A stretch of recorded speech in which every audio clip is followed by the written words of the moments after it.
memperoleh ijazah sarjana muda reka bentuk grafik pada tahun 2018 daripada Universiti Teknologi Mara Puncak Alam di Kolej Seni Kreatif. Seterusnya pada tahun 2020, penulis iaitu Dr. Azizi memperoleh sarjana seni lukis dan seni reka juga daripada UiTM. Selanjutnya pada penghujung bulan Januari tahun 2025, baru-baru juga lah ya ni, tahun lepas, tahniah, Dr. Azizi telah berjaya menamatkan pengajian Dr. Falsafah PhD dalam bidang seni lukis dan seni reka di Universiti yang sama.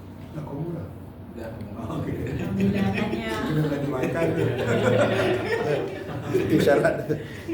Itu pengeras. Saya pun baru tahu juga Dr. Azizi berasal daripada Tawau, Sabah.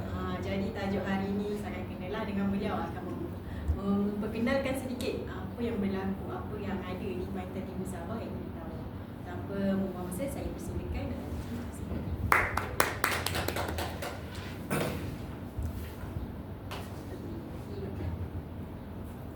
Dr. Amran masih dekat Iritzal. Dr. Amran. Abraham Muhammad. Ya.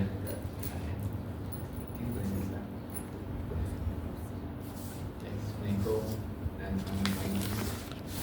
Pertama-tama terima kasih kepada moderator kita itu Cik Najihah. Tidak lupa juga kepada pengerusi beliau Dr. Lino. Tidak lupa juga kepada saya punya sang guru, yakni Profesor Madya Dr. Syekh Akrab, dan serta Cik Nasrullah, merupakan serumput ataupun sebangsa daripada Bugis. Pada hari ini saya akan membicarakan tentang pencerahan orang Bugis komuniti di Pantai Timur Sabah. Okey, pertama sekali saya akan mencoretkan atau memandangkan sebuah perspektif Bugis ini. Secara sederhana, Bugis merupakan satu etnik yang cukup masyhur di Sulawesi Selatan, yang terbahagi kepada 4, yakni Toraja, Mandar, Bugis dan Makassar. Kita dapat lihat pada hari ini juga masyarakat Bugis ini khususnya di Sabah telah merantau untuk mencari suatu pendapat ataupun menyara hidup. Jadi orang Bugis ini sebenarnya dorang mempunyai suatu pandangan, yaitu ataupun falsafah yang dikenali sebagai siri nafase. Siri ini adalah maksudnya adalah marwah orang Bugis itu sendiri, dan fase adalah solidarity ataupun tolong menolong. Adakah perkataan merantau itu memang perkataan Bugis atau dia istilahnya lain? Ya, memang dia merantau. Tak, perkataan asal. Ya. Kita Merantau. pada somper. Somper. Berlayar. Jadi kalau orang Bugis bergerak dari Sulawesi katakan ke Sabah, Ya.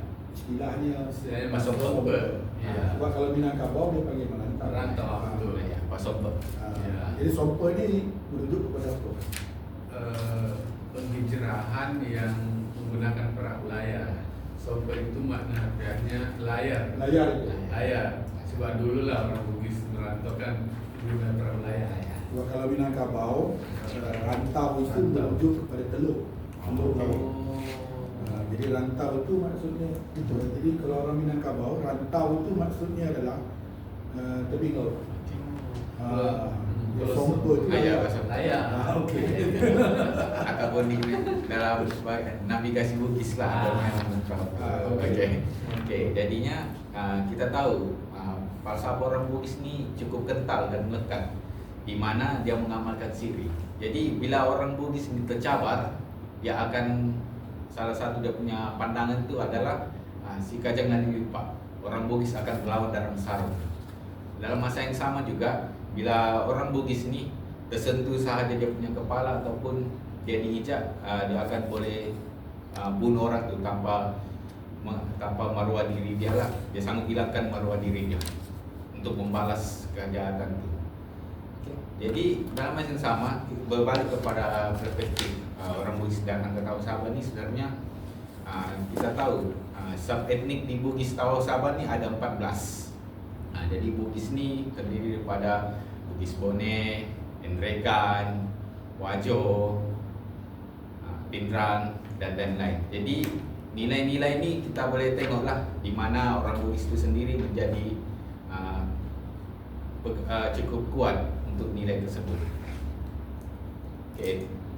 Untuk seterusnya nilai-nilai budaya Bugis ni kita boleh tengoklah daripada Siri.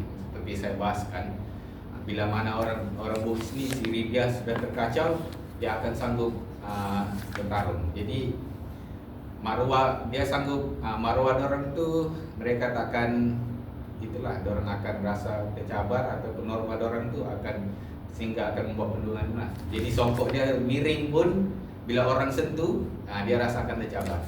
Dalam fasa yang sama atau baca atau fase ialah filu ataupun hikmah. Jadi nilai-nilai ini adalah yang kita lihat orang akan mengamalkan satu pandangan. Okay, pengandreng ini ada nilai ataupun ritual, di mana ia adalah satu ada bicara, rapang dan sarah. Jadi nilai-nilai kemasyarakatan tu begitu melekat lah.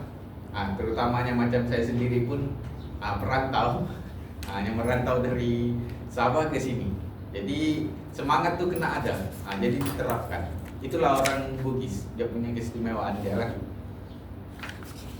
Okey, sejarah kita berbahas kepada sejarah awal komuniti Bugis di Sabah berpandukan kepada dua sumber, iaitu kepada Goodland dan KJ tahun 19 University.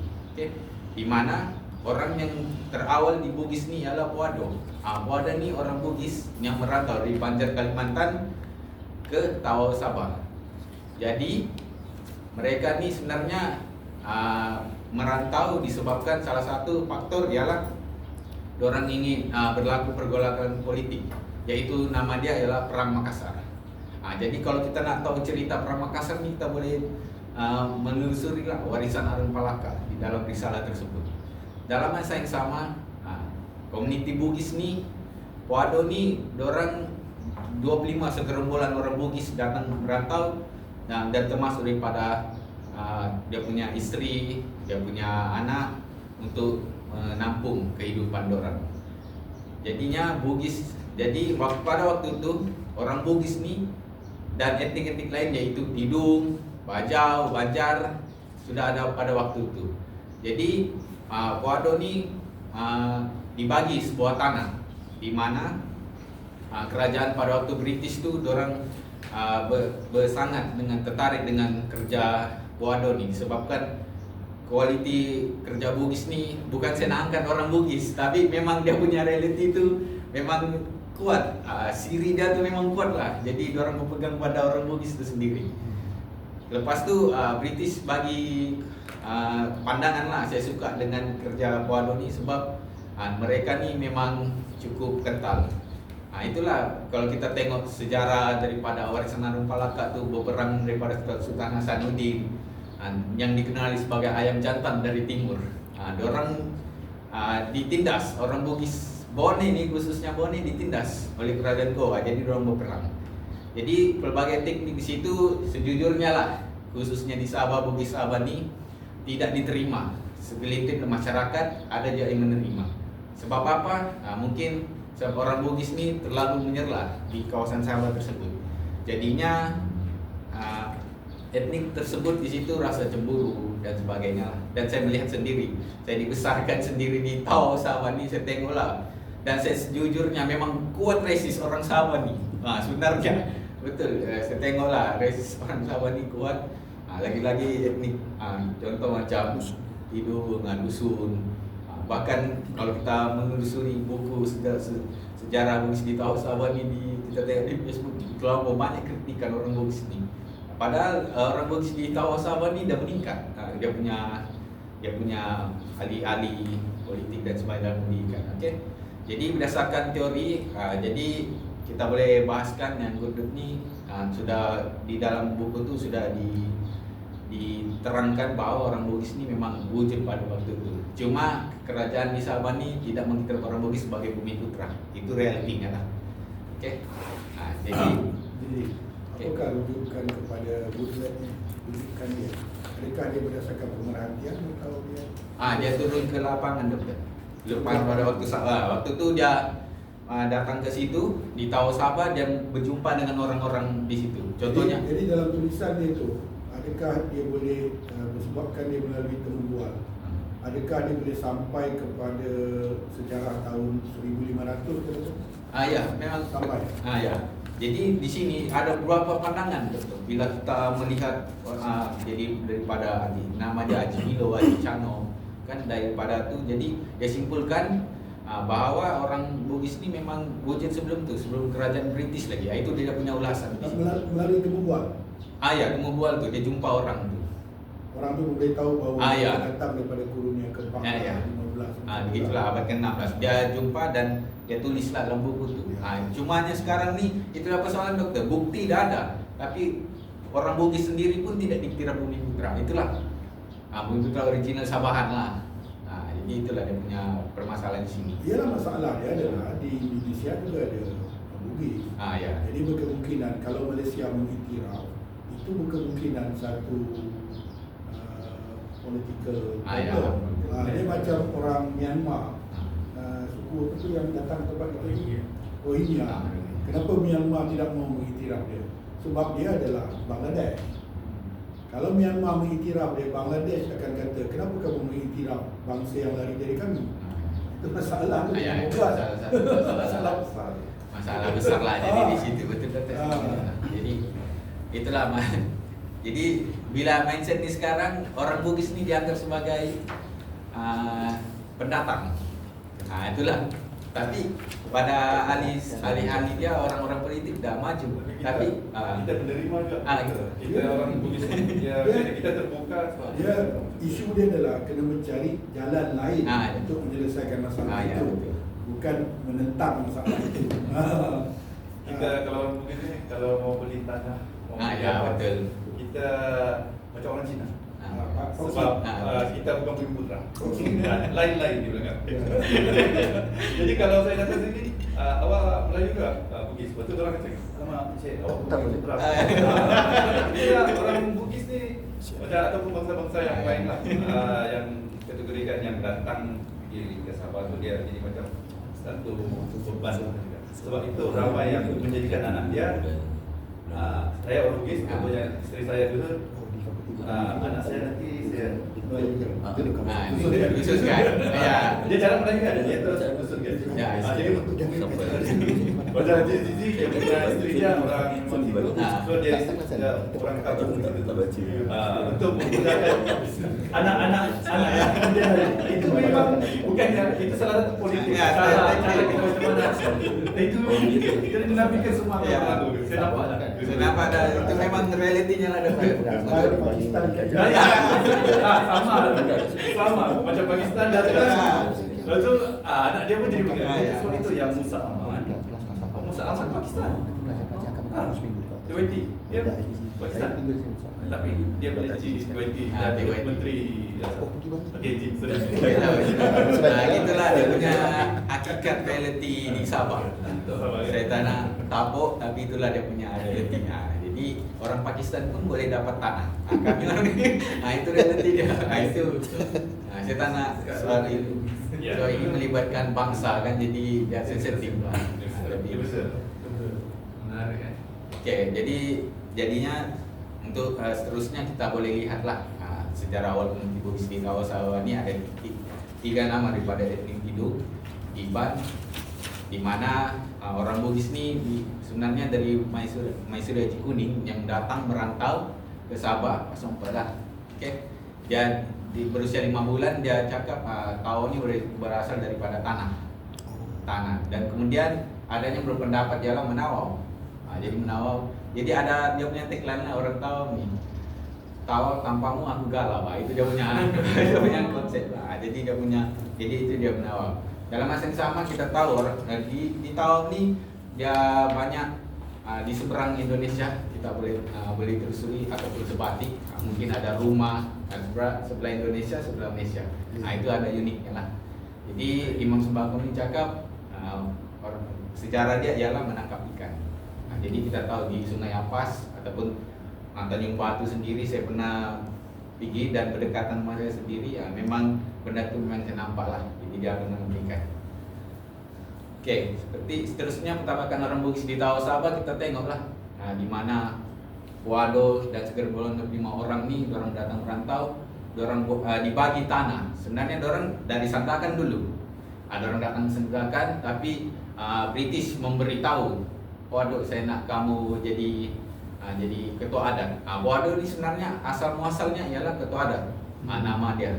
Jadi waduh, jadi dia orang datang ke Sandakan dan kemudian dibagi tanah oleh British, disuruh jalankan penanaman kelapa. Itu pertama dia punya perekonomian orang Bugis itu sendiri. Jadi itulah kenapa masih ada sikap siri napase orang Bugis itu sendiri. Sebab orang ingin maju.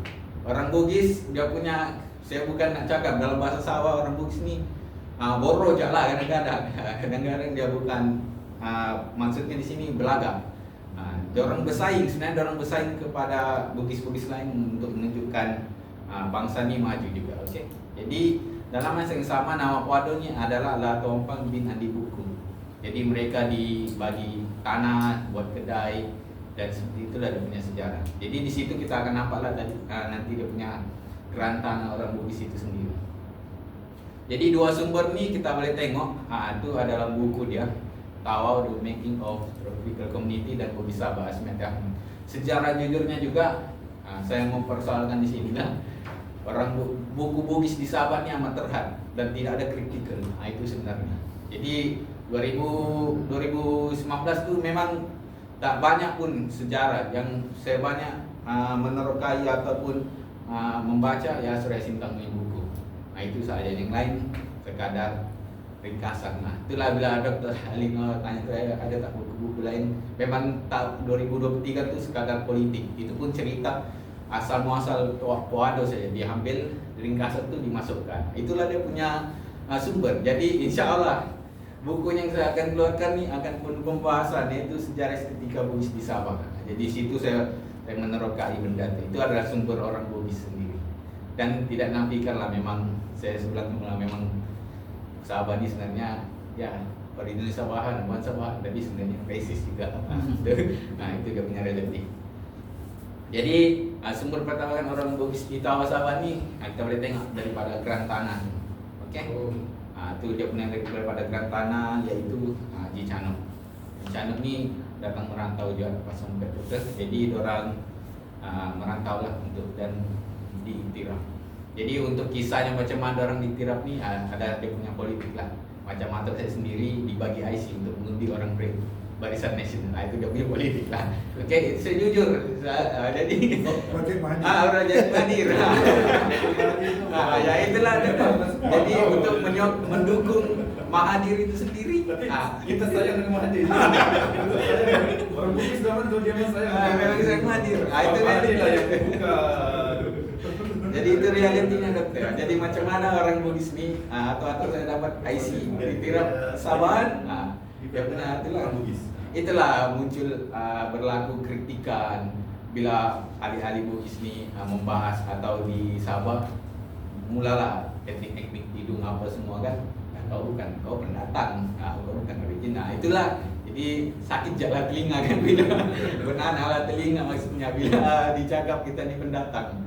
Tapi memang projek tu itu biasalah kan mainan-mainan politik untuk dapat undian. Jadi seterusnya ialah kita boleh nampak gambar Puado itu sendiri. Itu ada gambar Puado dan itu adalah etnik gambar kampung Biles Tawau Sabah. Jadi tempat saya sendiri Tawau Sabah tu itulah. Jadi mereka ni merantau untuk ada beberapa faktor seperti yang saudara Encik Nasrullah tarikan dalaman kan. Itu ada faktor nanti saya akan bahaskan juga di mana salah satunya untuk mengubah nasib. Jadi orang Bugis macam saya sendiri pun mengubah nasib lah untuk keluarga. Okey, itu ada dia punya pembahasan nanti. Seterusnya ialah Haji Kuning, pembukaan pendapatan dari Bugis ni saya sudah ceritakan tadi di mana terdapat berbagai etnik ketika itu. Orang Bugis ni banyak etnik Banjar, maksudnya terdapat berbagai etnik. Penerimaan tu diterima dan untuk orang Bugis ni Puado ni berkahwin dengan orang bangsa lain. Hidung. Jadi disitulah terwujudnya asimilasi orang Bugis itu sendiri. Dan tidak dinafikan orang Bugis itu sifatnya siri. Saya ulang semula siri ini. Jadi mereka memang tidak banyak menceritakanlah benda tentang siri ini. Oke, jadi penglibatan orang Bugis ni kita boleh tengok di pada Haji Milo. Haji Milo ni bukan Milo yang bukan Milo yang tu. Ini Haji Milo ni daripada apa ni? Daripada Indonesia, dia merantau ulang alik. Dia membuat bisnes pada waktu tu. Jadi dia menjual. Dia ada kedai, jadi dia menjaga. Jadi Puado ni yang menjaga kedai dia. Sebab dia ketua adat. Jadi dia yang jaga tempat tu. Lepas tu dia buat bisnes lah. Dia buat bisnes dan majulah bisnes dia. Jadi semakin berkembang lah tahu. Itu dia punya sejarah orang Bugis lah. Okey, pada tahun tersebut jadi Belanda dan British bagi orang Bugis ni tanah dan orang akan membina semula penempatan di situ. Itulah dia punya ekonomi.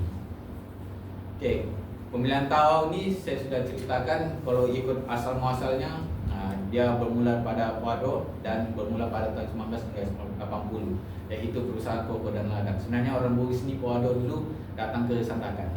Okey, datang ke Sandakan, lepas tu baru derang ke Tawau lah untuk mencari nasib. Barulah persebaran di Landatu, di Kuna, di Sabah. Itu faktor luaran seperti yang kita lihat, pergaulan politik. Kalau kita nak tahu cerita orang Bugis ni, ayam jantan dari Tibul, yaitu Sultan Hasanuddin daripada Goa menentang Arum Palakat. Jadi di sini cerita dia, Arum Palakat ni disangka mengkhianati Sultan Hasanuddin di Goa. Dia bergabung dengan BOC, tapi sebenarnya itu ada teknik di mana orang Bugis tu untuk menjatuhkan. Pada waktu tu orang Bugis Bone ni asli dia. Jadi darah dia Arum Palakat, di mana mereka ni tercabar, ditindas, berlaku penindasan. Jadi orang menentang. Waktu tu Arum Palakat ni menentang, tapi dia kalah, dia mundur.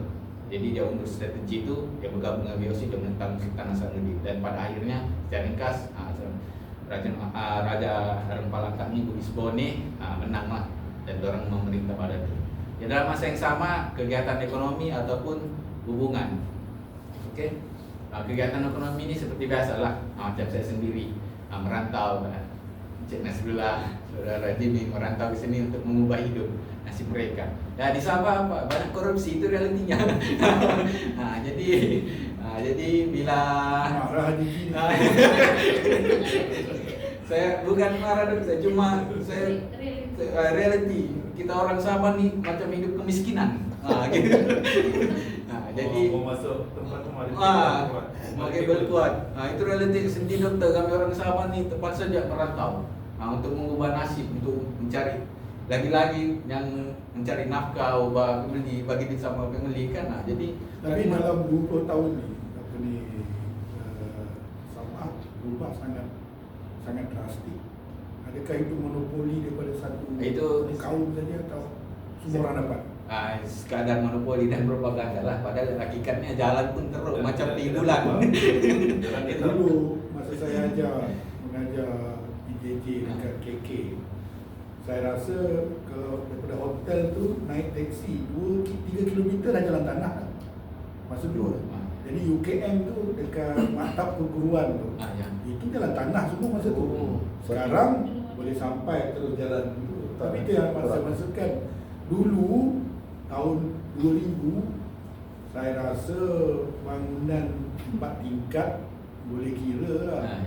Sekarang rata-rata. Ya, memang Itu yang saya maksudkan. Jadi adakah okay. pembangunan itu dimonopoli oleh contohnya kaum Cina katakan.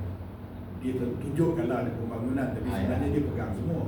Begitu. Memang pembangunan itu ada macam tu. Memang macam itulah. Cuma hakikatnya sekarang pembangunan pun sekarang pun UMS pun masalah air, itu jelas salah satu. Itu daripada tahun 2000. Memang sedih lah. Itu hakikatnya. Padahal orang di sana bukan nak cakap Sabah ni sebenarnya kaya juga bagi saya lah. Saya bukan itu, tapi bila saya bagi melihat perspektif tu, saya pergi ke Ningau, dari Tawau ke Ningau untuk mencari rezeki untuk mengubah nasib tu. Ya ampun, jalan je lubang hampir gini. Jadi itulah realitinya di Sabah. Saya bukan nak cakap Sabah ni tak maju, cuma realitinya mindset dia itu daripada ada punya orang atasan sendiri lah.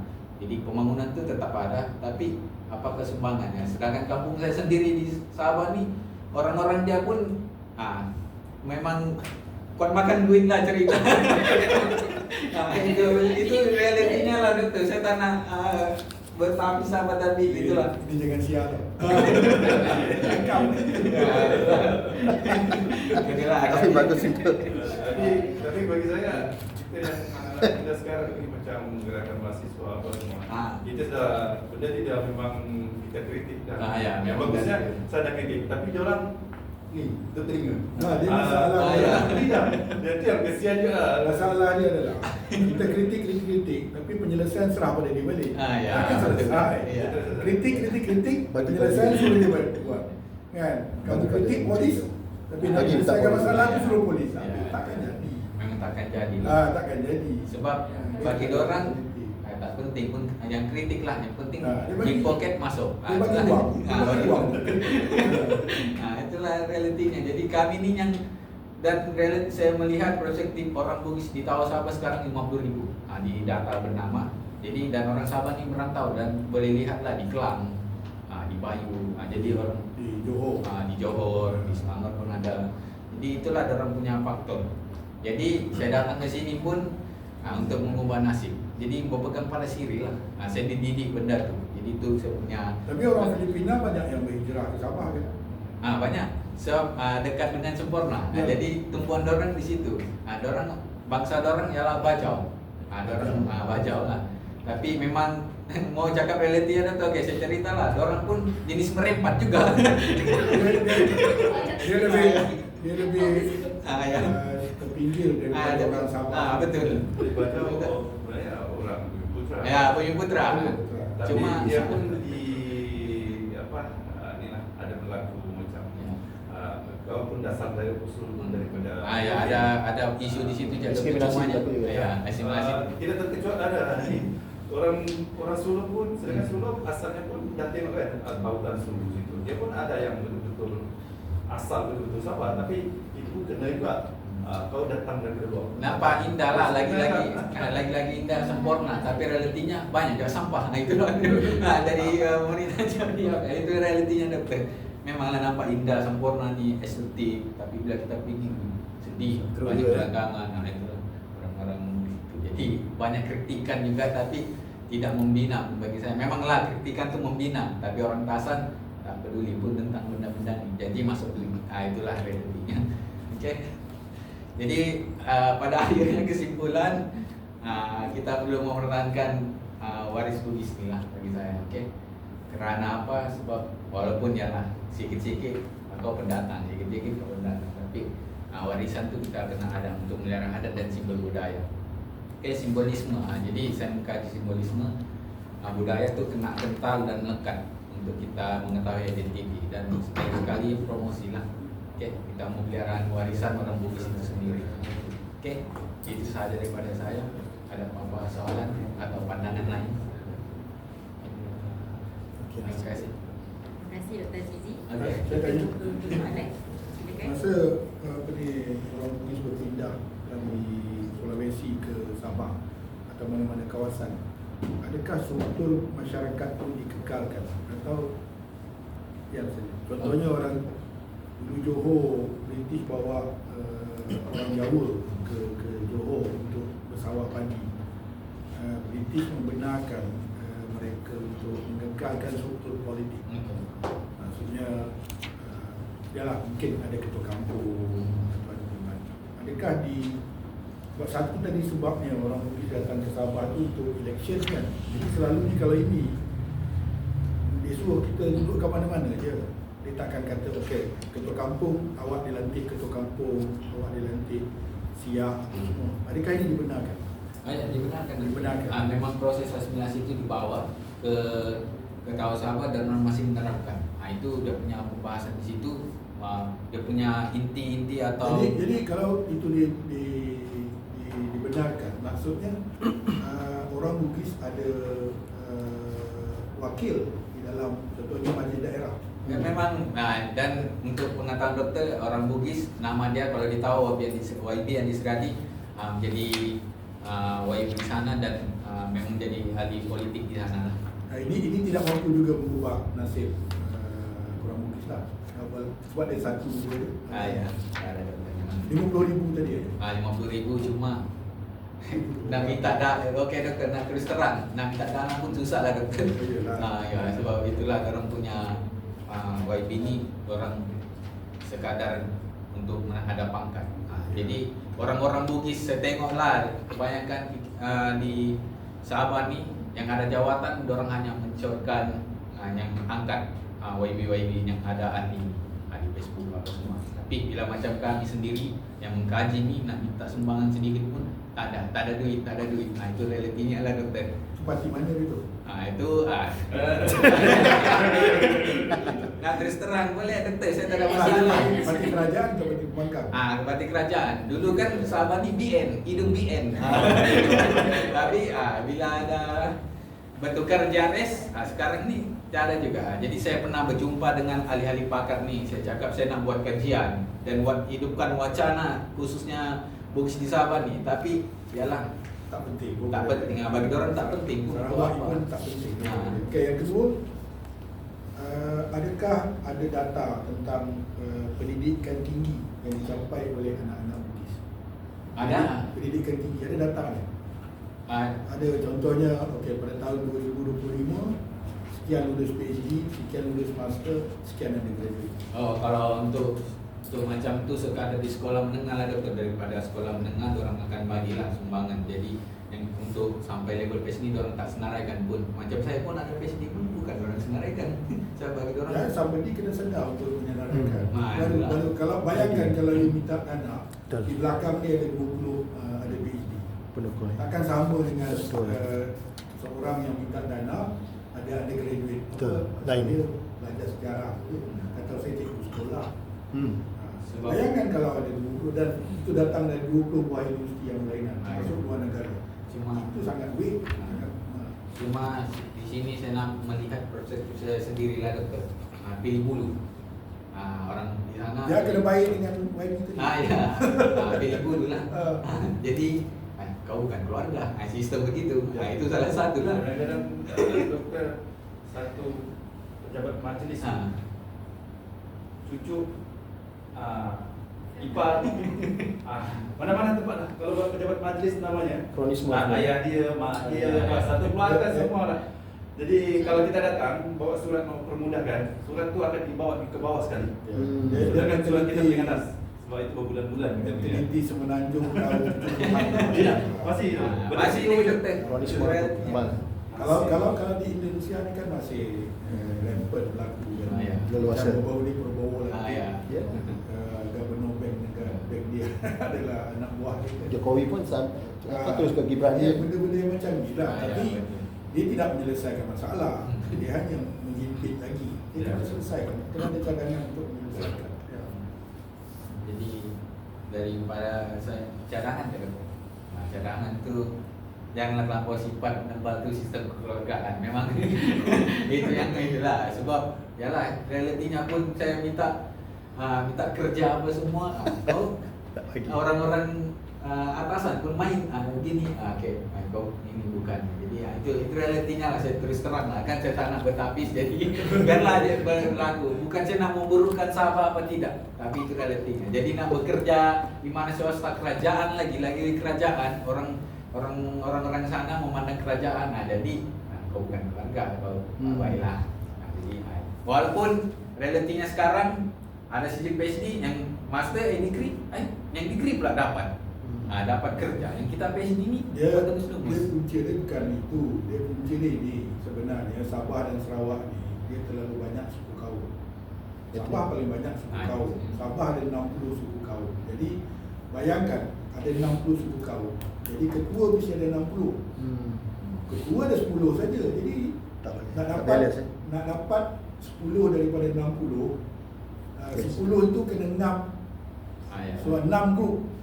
Jadi bila satu ketua jadi ketua, lepas tu dia tutup 6 lagi kumpulan di bawah itu. Jadi yang bawah ni takkan dapat. Jadi yang ni dia jaga orang dia. Ada 5 lagi dia tak jaga. Begitulah macam kalau di sini di Semenanjung ni macam sini Kajang kan. Kajang bandar ni bandar Melayu. Tapi Cina dah banyak. Jadi ketua dia dilantik Cina. Ya. Tapi orang Melayu tu dia kena jaga juga. Ya, Orang contoh India dia kena jaga. contoh macam paling dekat di Sabah ni Musaman lah. Dia punya anak Dia, buah. Ya. dia masih kekal kepada keadaan yang lama tu. Saya cadangkan Dr. Jiji yang jadi YB. Itu penyelesaian. Boleh hidupkan tawa. Buat kekeluargaan melampau menebal. Itu je salah satu dan Kami buat poster je boleh lah. jadi dah terkabur pun yang dari Pakistan pula yang diangkat di tahun ni yang tak ada apa-apa tiba-tiba dia yang dan banyaklah. Jadi bagusnya Pakistan dia senang cepat belajar sesuatu. Contohnya berbahasa dusun, berbahasa Bugis. Ya. Orang sangat cepat. Orang Pakistan paling cepat. Itu sikap perantau yang Ya, sebenar. Jadi kalau Bugis tidak boleh buat macam tu, maksudnya dia ada type perantau yang lain. Kalau orang Minang kan, dia selalunya kalau dia pergi Kelantan, dia kecek Kelantan lah. Ada. Kecek itu sendiri adalah perkataan Minang. Kalau dia pergi Siam, dia pergi Patani, dia akan bahasa Patani. Sebab dia cepat more untuk sesuaikan diri dengan ini. Jadi kalau perantau selalunya itu yang Pakistan boleh buat, India yang ada yang boleh buat, tapi Thailand tak boleh buat, Jepun tak boleh buat, Korea tak boleh buat. Jepun kalau datang tempat kita dia masih nak cakap Jepun, tak boleh. Dia bukan jadi seorang perantau, dia jadi seorang duduk kat satu tempat. Susah nak sendiri. Dia cuba nak duduk dengan sikap dia kat negara orang, Tak boleh. jangan halau lah. Ya. Tak pandai berasimilasi. Dia tak boleh berasimilasi. Tak ada dalam kebudayaan itu untuk berasimilasi. Bagusnya Sabah tahu sebab dia Bugis ni banyak datang. Dia dah macam ucap-ucap bangsa itu yang boleh berbahasa Melayu. Tapi bila dia nak ke arah kita lebih kepada timur. Ya, betul. Kalau nak ke gunung-gunung macam saya Ya. pusing, dia dah macam situ dah start dia resist tu berlaku. Ya. Situ dah start. Isteri saya kalau saya bercerita, Dia boleh juga? Tak, dia dusun. Oh, dusun. Jadi kalau saya bercerita dengan dia, saya sendiri akan cakap di kampung dia tu dulu-dulu pun ada macam orang Islam urus. Sebab dia kerja dia, orang dusun dia ada tanah adat dia. Dia Kami masuk ke tanah adat dia. Jadi, orang Bugis pula suka beli tanah. dia mesti kacaunya. Dia banyak beli tanah di pasar dusun. Jadi orang dusun cicit-cicit dia marah. Orang Bugis ni memang ambil tanah orang. Dia beli. Lagi. Itu kan dia bergaduh dulu kan. Okey. Itu saja.